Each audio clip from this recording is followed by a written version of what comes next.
Les supporters de la Jeanne d'Arc de Vichy ont encore vécu une soirée pleine de suspense. Le Mans, qui restait sur 2 défaites consécutives, avait besoin de se rassurer avant la semaine des As.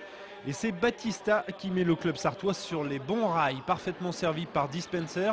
Le pivot brésilien du MSB fait ce qu'il veut ou presque dans la raquette adverse. Il inscrira 9 points et prendra 8 rebonds. Côté vichysois, on s'en remet essentiellement à l'adresse de David Tig. Ces missiles longue portée permettent à la Jeanne d'Arc de limiter la casse à l'issue du premier quart-temps. Le Mans mène au score 24-19. Les vichysois mettent alors la pression sur les Manceaux. Ici, c'est Batista qui voit s'envoler Dounia Issa. Mais les hommes de J.D. Jackson ont de la ressource, à l'image du jeune Jérémy Leloup, auteur de 6 points en l'espace de quelques minutes en fin de deuxième quart-temps. Jérémy Leloup plein de maîtrise, qui se joue ici de David Tig et qui permet au MSB de mener à la mi-temps 39-32. Au retour des vestiaires, Le Mans accentue son avance grâce à la patte magique d'Antoine Dio. Le Mans qui mène de 12 points à l'issue du troisième quart-temps a la main mise sur le match.